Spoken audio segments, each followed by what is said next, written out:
Angka kekerasan terhadap jurnalis di Indonesia setiap tahunnya meningkat. Hal ini menjadi catatan kelam 25 tahun reformasi sekaligus ironi. Jurnalis adalah pilar demokrasi, namun direpresi di negeri demokrasi. Kekerasan tidak sebatas terjadi kepada yang berprofesi jurnalis saja, melainkan kepada jurnalis warga dan pers mahasiswa.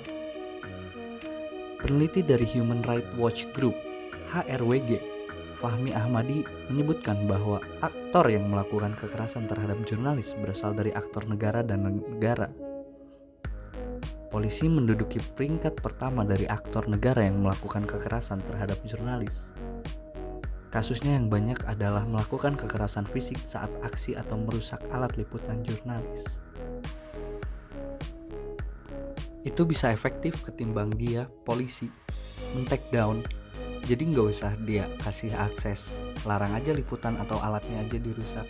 Itu yang dilakukan oleh kepolisian, ungkap Fahmi, yang kerap disapa Abah pada acara launching dan diskusi film 25 tahun reformasi jurnalis direpresi di negara demokrasi, karya HRWG di Fakultas Filsafat Universitas Katolik Parahyangan, Rabu 31 Mei 2023.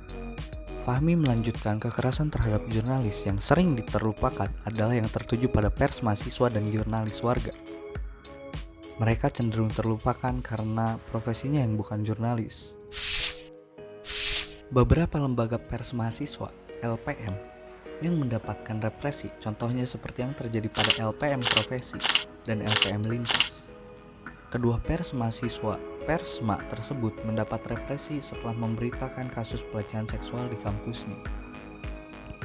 Fahmi menyebutkan bahwa karya yang diterbitkan Persma yang mendapat represi tersebut sudah dinyatakan oleh Dewan Pers telah memenuhi unsur karya jurnalistik. Namun sayang, tidak banyak perlindungan yang diberikan kepada pers mahasiswa karena mereka bukan profesi sebagai jurnalis. Ya, begitulah keadaan negara demokrasi, namun pers masih direpresi.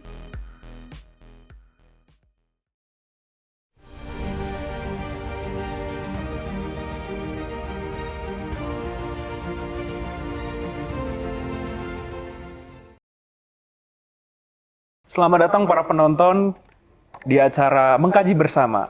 Saya sebagai pembawa acara bernama Raja Syauki dengan partner saya. Saya Nasyura Datu Zahra. Ya, jadi kita di sini ingin membahas tentang tantangan yang dihadapi oleh lembaga pers, mahasiswa khususnya terkait represi yang mengenai informasi dari yang dialami oleh beberapa universitas khususnya di Bandung ini. Jadi kita di sini udah memiliki narasumber, yaitu boleh perkenalkan Teh, silakan. Oke, makasih kesempatannya buat rekan Tete di sini. Perkenalkan, nama aku Salma Nufauzia. Aku adalah mahasiswi semester akhir di salah satu universitas swasta dan juga pernah menjadi bagian dari pers mahasiswa di kampus tersebut. Untuk sekarang ini sih kesibukan aku kemarin habis magang di salah satu media alternatif namanya bandungbergerak.id. Mungkin teman-teman bisa cek ya di website atau di IG. Terus selain itu juga lagi ikutan project dari salah satu NGO, Remo TV namanya, tentang monitoring pemberitaan media mengenai Pilpres. Sekarang kan udah masuk tahun politik ya. Iya, tahun politik. Pesta demokrasi. Pesta demokrasi. Oke, jadi sebenarnya aku mau nanya, di Bandung Bergerak itu biasanya itu tuh sebagai media gitu? Ya, media alternatif. Jadi mungkin kalau teman-teman udah udah mahfum lah, udah hafal dengan mungkin media seperti Detik, ya, dan juga Kompas. Itu mah yang udah ternama ya. Itu kan media media yang udah gede lah ya. Nah, kalau ini media alternatif. Jadi memang isu yang diangkat dari media tersebut itu isu-isu suara-suara teman-teman yang terpinggirkan gitu. Jadi itu memang visinya dari Bandung Bergerak. Ya, Bandung Bergerak itu sendiri. Oh, iya. Dan media alternatif lainnya juga punya angle dan sudut pandang yang fokusnya masing-masing. Masing-masing. Kayak gitu. Iya, jadi punya bidangnya masing-masing gitu Betul ya. sekali. Oh, oke. Jadi ini kan kita tadi kan ingin membahas tentang represi nih ya di berbagai yang dialami oleh Oke. beberapa kampus di Bandung khususnya ya. Ya, Ya, jadi dari Teh Salma ini gimana cara ininya menghadapi di kampusnya Teh Salma ini ya, cara menghadapi isu-isu Ya seperti mungkin ini. pernah mengalami atau gimana. hmm, Kita sharing aja kali ya sedikit. oke boleh. Tapi mungkin aku daripada mulai dari aku sendiri, sebenarnya sebelum aku magang, Hmm, sewaktu aku masih aktif di pers mahasiswaku gitu ya, iya. di lembaga yang paling kucintai lah ya. Iya. Jadi waktu itu Bandung Bergerak sama salah satu sama PPMN Hmm. itu bekerja sama untuk membuat sebuah proyek yaitu Persma Masih Rentan. Nah di situ nggak cuman aku sendiri aja, tapi beberapa anggota Persma dari Bandung Raya itu ikutan berpartisipasi untuk mendata kasus kekerasan Persma yang ada di Bandung Raya. Gitu. Ah. Nah karena berhubung sebenarnya Sentra juga ada kasusnya. Oh gitu. Iya. Jadi jelaskan Wah. mungkin. Boleh kita. Spill. Ya spill nih kita Oh, spill aja. oke. Nanti kita harus konfirmasi dulu apakah boleh di-spill atau tidak. Udah di-spill sih. Oh, udah di-spill. Ada, Oh, oke. karena itu kan project ya. Iya. Jadi Oh, iya. itu adalah salah satu liputan khusus gitulah di Bandung Bergerak Iya. dan juga di websitenya kita Iya. tentang kasus represivitas yang menimpa kita. Udah lama sih sebenarnya, itu tahun 2013-an, 2014. Oh, udah lama banget. Nah, udah lama. Cuman sebenarnya ada getahnya juga sih Oh. sampai sekarang. Cuman ya itu jadi nggak cuman aku, ada teman-teman dari Persma lain yang ikutan. Ya, dan mereka juga meliput di kampusnya masing-masing kasus kekerasan Oh, pers iya, mahasiswanya, iya. gitu. Nah, mungkin itu yang jadi awalan gitu. Tapi untuk yang dialami sendiri ya. Hmm. Teteh gimana cara menghadapi situasinya di kampus Teteh? Bahkan di komunitas Tetehnya Waduh. sendiri. Waduh, mungkin aku bisa cerita dikit tentang yang dialami sama Persma aku sendiri Iya, ya. Iya. Boleh. Boleh ya. Boleh. Tapi mungkin kalau untuk lebih jelasnya bisa baca hasil liputan aku di website. Di Oh, udah website ada. ada. Udah Ada, ada. oh, boleh. Udah keluar dari Ayo. tahun kemarin lah. Oh. Nah, udah gitu, jadi memang itu dialami oleh alumni, bisa dikatakan alumni gitu, dan berimbas sampai sekarang gitu. Jadi ceritanya tuh kalau tentang, jadi Sentra tuh pernah memberitakan sebuah berita ya, lumayan agak sensitif. Jadi dia mengangkat tentang adanya berkaitan dengan Brahmatala. Nah, si Brahmatala ini dia tuh kayak biasanya kan kalau orang-orang pecinta alam gitu Oh, kan iya. biasanya suka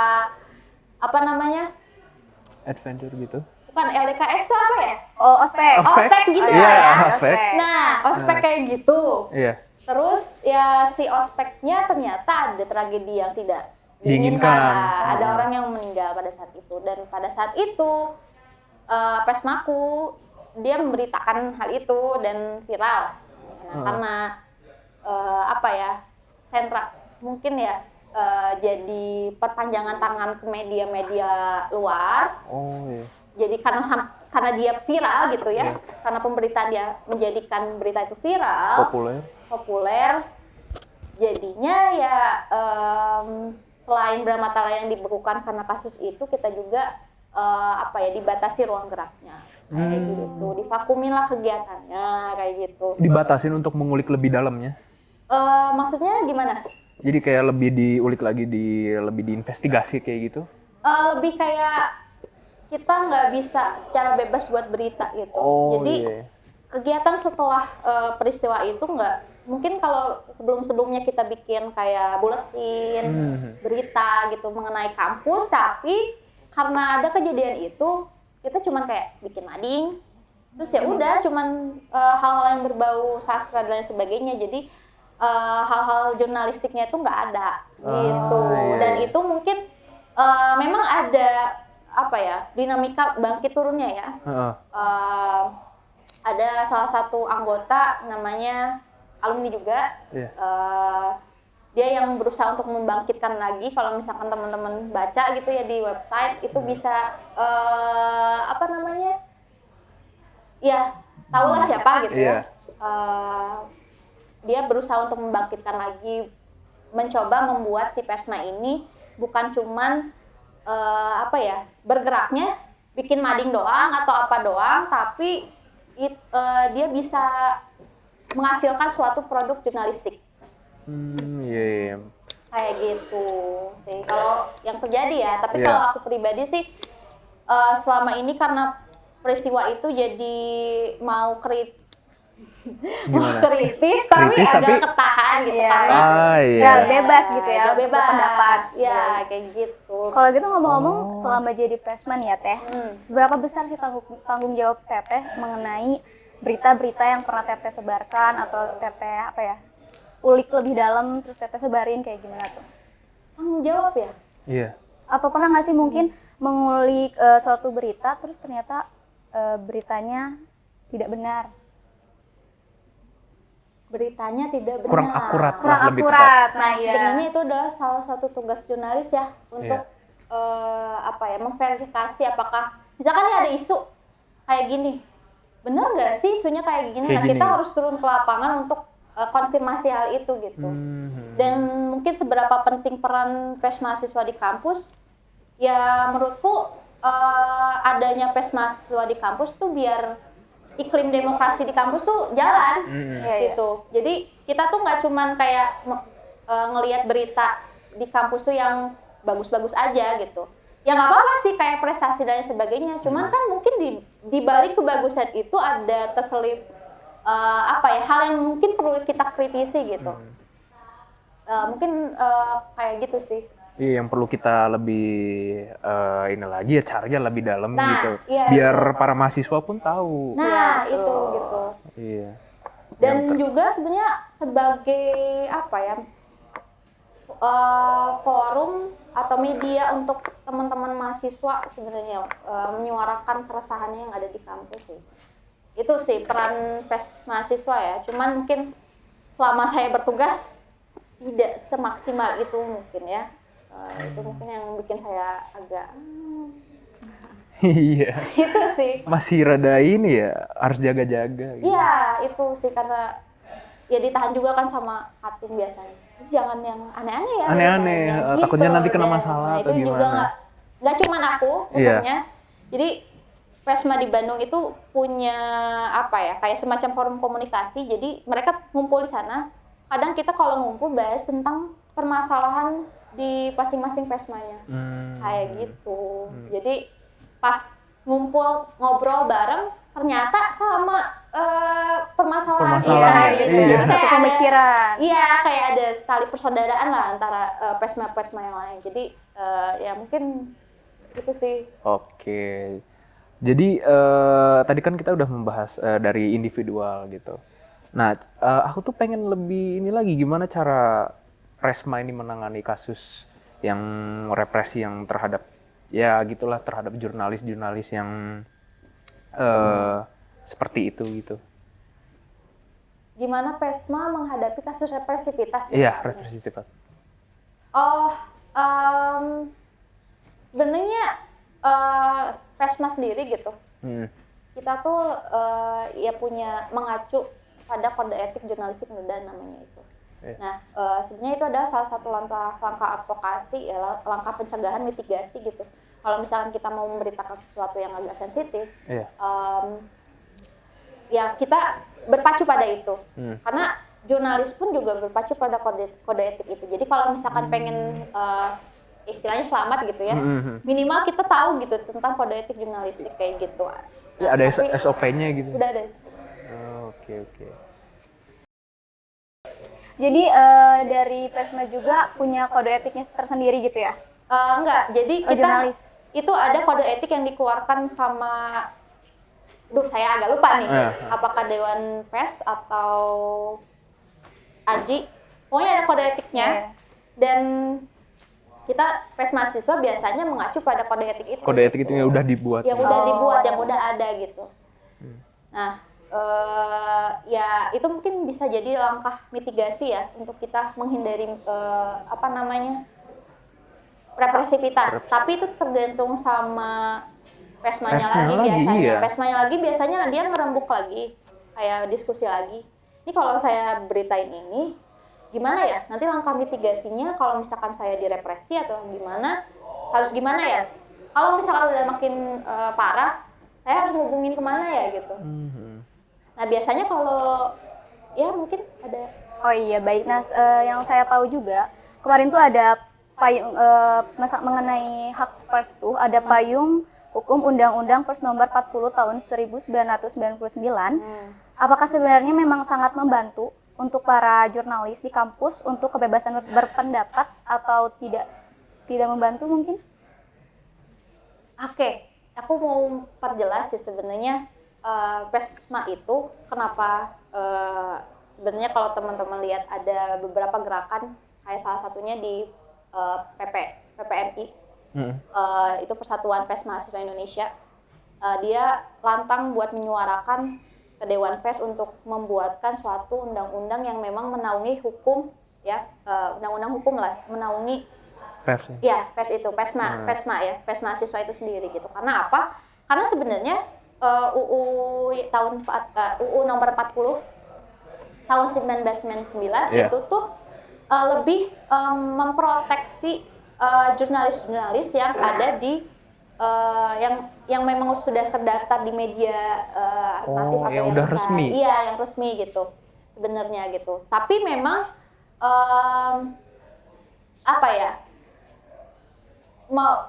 Karena nggak ada, mau nggak mau kita masih mencoba masuk ke dalam undang-undang gitu untuk meminta perlindungan gitu. Cuman ya tahu sendiri kan karena memang nggak jelas ya. Iya betul. Nggak jelas ya kan. Iya Jadi ya itu mengapa kita masih nuntut Persma tuh buat dibikinkan undang-undang yang lebih spesifik kayak gitu.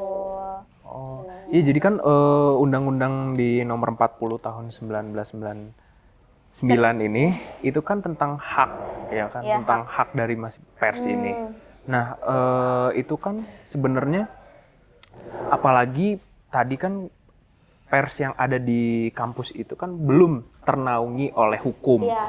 Nah, sekarang apakah udah ada nggak sih yang udah ternaungi oleh hukum gitu yang di pers? Nggak ada sih. Sama sekali belum ada. Karena kan memang itu yang jadi apa ya, perjuangan pers mahasiswa di Indonesia gitu.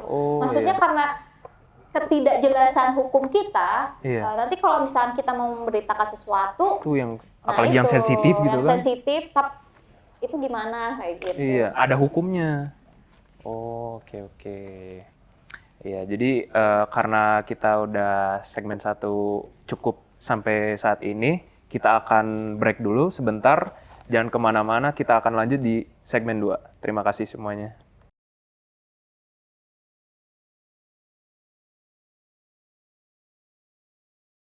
Selamat datang kembali di Mengkaji Bersama. Nah, sekarang mungkin kita lanjut diskusi lagi ya, Teh. Ya.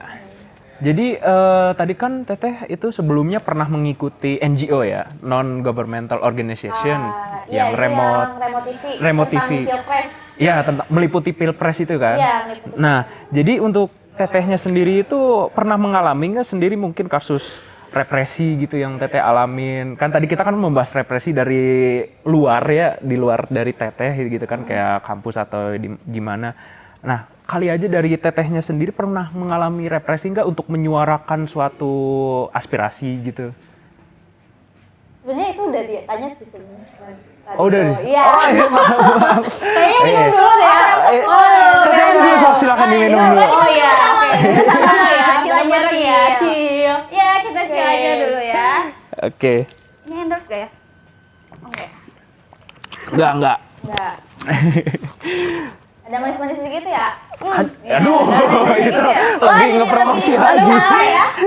Ini manis. Oh, manis. Udah fokus Udah sekarang. fokus, oke. Ya udah kalau kayak gitu boleh deh diceritain sebenarnya ngapain aja pas Proyekan iya sama proyekan BB ya? iya betul. Waktu pas proyeknya sama BB, itu kerjasama sama PPNN lewat jaring aman dan beberapa pers mahasiswa di Bandung. Jadi memang kita ngedata tentang data pers mahasiswa yang kena represi dan lain sebagainya. Dari situ saya tahu ternyata banyak banget, ya nggak cuman aku yang mungkin persmanya kena represi, tapi yang lain juga banyak. Nah, nggak cuman dari kampus doang kena represi, tapi juga dari saat mereka ngeliput aksi demo. Jadi itu ada rekanku yang ditarik polisi waktu demo. Ditarik Dia masuk ya tahanan untuk ya sehari. Ditarik paksa atau secara halus? Kalau untuk detailnya, mungkin aku kurang tahu soalnya pada saat itu aku nggak di kejadian. Cuman temenku ini menceritakan lah, waktu demo aku pernah ditarik gitu. Padahal kan di situ pers harusnya aparat tuh nggak seenaknya narik langsung. Kayak gitu. Sebenarnya nggak boleh. Nah, mungkin yang kasus yang parah mungkin dari Pesma yang ada di Bandung itu menimpa Pesma yang ada di Universitas Pajajaran Unpad.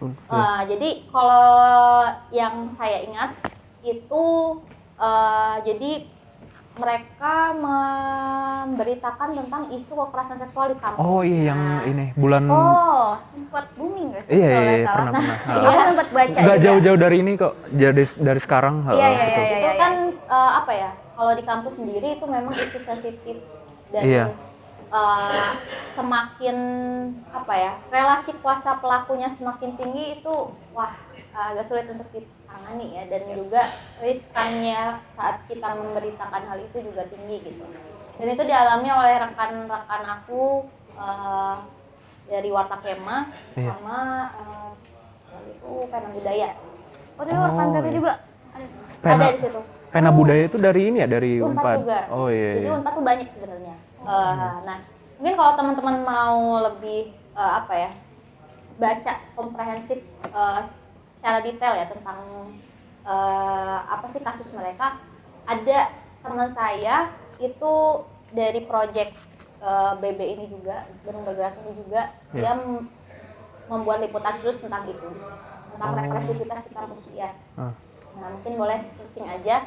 Kalau nggak di BB, ada di website di Jatinangor. Oh, di Jatinangor? Ya, itu persmanya buat anak-anak Fikom. Gitu. Oh iya, Fikom 4. Jadi ya itu persmanya Fikom 4 lah. Nah, mungkin kalau mau lebih detail itu bisa baca di situ. Cuma setauku itu sampai berurusan dengan polisi mereka kedua persma itu. Udah masuk hukum ya? Iya, dan dan dengan hal itu ya mereka meminta bantuan sama Dewan Pers. Dewan Pers gitu. Jadi untungnya ditengahi lah dengan sama Dewan Pers itu. Nah, jadi ya itu mungkin kasus yang paling menurut aku ternyata yang dialami sama Pesma aku sendiri nggak seberat itu. Iya, itulah ada dilematisnya kalau misalkan mau memberitakan isu-isu yang kayak kan, gitu. Seperti gitu. tadi kan sensitif gitu ya. Ternyata kita sudah membahas kasus ya kan, ternyata langsung ada salah satu kasusnya di mana, terus tentang apa. Mungkin buat menurut Teteh itu pesan buat media kampus di luar sana yang masih belum berani untuk menyuarakan kebenaran atau keadilan itu bagaimana? Jadi aku ya pesan, mungkin buat teman-teman Pesma aku di luar sana. Asik. Banyak temennya. Iya, tapi karena memang itu yang jadi paling utama adalah berjejaring gitu. Kalau misalkan ada problem ini kita bisa sharing, rangkul dan lain sebagainya. Nah, mungkin ini buat teman-teman Pesma aku di luar sana. Aku harap sih kalian masih terteguh ya di Pers Mahasiswa, tetap mempertahankan idealisme kalian sebagai jurnalis kampus, jurnalis mahasiswa. Dan juga kalau misalkan ada kendala-kendala juga aku harap kalian juga bisa berjejaring dengan Pesma lainnya karena itu sangat membantu. Dari Pesma-Pesma lain juga akan menghubungkan kepada lembaga-lembaga yang mungkin bisa membantu teman-teman di sana untuk kalau misalnya ada masalah di kampusnya bisa terselesaikan. Iya. Apa aja sih lembaganya? Mungkin kayak teman-teman tahu LBH, Iya. lembaga Lembaga bantuan hukum, hukum. terus ada AJI. AJI. Nah, AJI itu Aliansi Jurnalis Indonesia. Nah, itu mungkin dengan berjejaring itu teman-teman Pesma di luar sana, teman-temanku itu beneran sangat sangat penting lah. Dan kalau misalnya kalian tersangkut sesuatu, ya itu bisa jadi jalan teman-teman buat yang teman-teman tempuh ya untuk bisa menyelesaikan masalah itu, meminta bantuan dan sebagainya. Dan mungkin ini yang sebagai pengingat aja bukan dieratkan sih, maksudnya dipelajari lagi lebih dalam tentang jurnalistiknya dan benar-benar dihafalkan tentang kode etik jurnalistiknya itu memang penting ya, itu penting gitu. Iya. Jadi kalau misalkan memang ada tersandung kasus dan lain sebagainya dan pemberitaan kita sudah sesuai kode etik jurnalistik, itu pasti ada celah untuk untuk menyelesaikan lah.